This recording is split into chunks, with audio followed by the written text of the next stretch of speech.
anything No. like that? Okay. So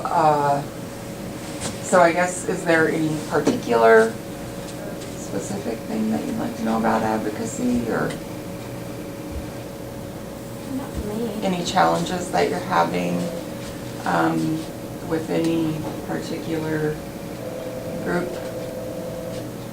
Oh, right now I'm working School or with anything like that? the junior high school Okay. that my son's in. And I guess figuring out, you know, where I could actually get more services as opposed to what's normal, what is the limit of what they offer, or, you know, where, you know, they basically, somebody said that they try to do as little as they can. Mm-hmm. And so trying to make sure that I'm just at least over the edge of where, within the range of what they can actually do and provide. Okay. Because I don't want to ask too much and I don't want to ask too little. I want to get in that happy medium. So to be able to advocate for what's possible and not just, you know. Right. Okay, gotcha. We can cover that for Okay. sure. And the next training in this series is going to be resources available. So you may want to, and that'll be after the holiday, but I'm going to kind of do an overview of everything that I know of as far as resources. So we'll go ahead and do that too. Anything else that specific wise? Right now, I'm trying to advocate, it's kind of almost beyond the IEP. Okay. You know, because my son's in a class that, I mean, through his IEP, he's getting a lot of his needs met, but this is a bigger school or district picture that I'm trying to advocate for at the moment, so. Okay. Okay, we'll So talk I'm just, about that too. any nuggets that I can pick up that, Yeah. you know. Yep, and when you say it's beyond the IEP, are they working with you to Yes. get what you need in the IEP? Yes. Okay. Yeah. And they are delivering so much to my child. Yes. Very well. Yes. There's just this one area that I know, and it's all on his learning style. You know, they are delivering the curriculum, but I know that they could be 100 times more effective if they did it differently, but they don't have the resources available. So that's where I want to advocate for the school or the teacher, or, do you know what I mean? Take it to that next level Sure. of And I think advocating learning beyond. style is huge. Yes. I mean, I think that comes back to an individualized approach. Yeah. And certainly, you know, the schools are set up to teach a classroom, but really all children would be more successful, I think, if they were identified in the way they learn. Me, myself, I think I'm more of a visual person, and I don't think that I got a lot of that, and I certainly don't in lectures. I have a scribe pen, and so those kind of things are really important. Learning style is something I think that should be addressed, absolutely. Okay, so we'll just go ahead and move forward here, and I'll go over advocacy, and if you have questions along the way, feel free to ask, okay? The types of advocacy are self or individual advocacy. So basically, it's you as a parent or an individual that is advocating for themselves, or someone you love, basically. Someone advocating for themselves, someone advocating for someone else. That's what we identify as individual or self-advocacy. There's peer-to-peer advocacy, which is generally small groups of people that kind of have the same commonalities, the same issues, and they get together with a purpose, and they like each other and all of that. Public policy is when you're addressing people on a much higher scale, and I'm going to go over each one of these a little bit more thoroughly here. So the three types of advocacy that we look at.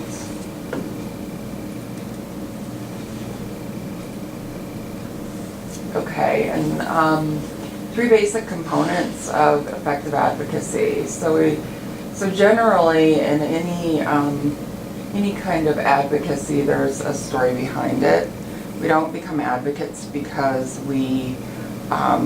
everything's going just perfect for us. generally there's an issue that comes up that causes us to become an advocate.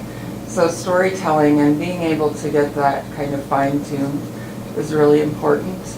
Having the facts are extremely important to bring. And then building relationships. The more positive the relationship, the more likely you're going to be able to get what you want. Storytelling, again, when we tell our stories, there's often emotion that comes with it. That's not a bad thing.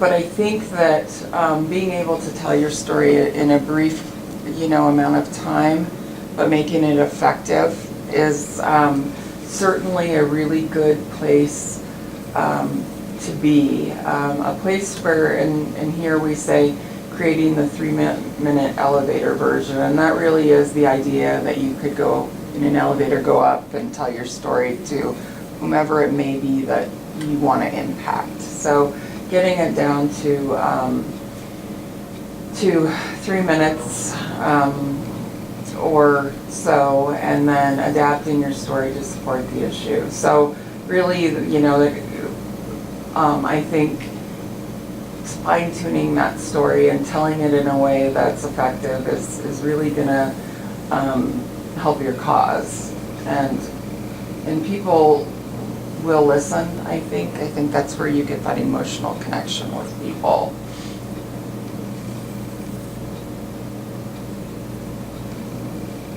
Okay, so this is a story presentation format, and so generally when we're telling our story, they want to know who you are, and they want to know what you're asking for. In a lot of different situations that I've seen in regards to advocacy, what I've seen is a lot of people bringing their problems. Oftentimes they don't bring a solution, and I think that what people get stuck in a rut when they're bringing their problem to somebody is that's a lot of time what whomever you're going to hears is a lot of problems, not many solutions. So if you have a solution or some ideas, you're gonna, I think, be a lot more successful in getting through to the persons or people that you are wanting to see change. And what's your personal support story that supports what you're asking for? So, for instance, in the case of your child, there would be, history that supports his learning style that would indicate what he needs. And you probably have a solution. You told me, I know what it is, so this is the solution. Okay, so that I think is, and adding the facts kind of goes along with the storytelling. In your case, if you know that that your child is going to be in a position where the facts, there's facts that support it, that you've seen him do better in a different environment, or that you have identified this and this equals success. Okay. Again, asking them to do what you want, and then always thanking them for their time and consideration. What we see in advocacy a lot of time, and I think that, I've learned personally in advocacy issues that I don't ever go in heated, and I don't ever go in alone, because you generally get nowhere. And so really, being in a place where you have supports as well as just maintaining a calm, because I think that in different scenarios, you're kind of set up to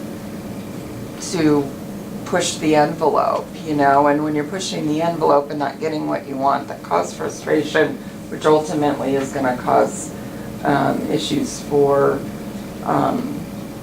for the other side, whoever that may be, and for you as well. So, so as hard as that sounds, and I don't think it's bad to get emotional, I think getting heated though really distracts from the issue.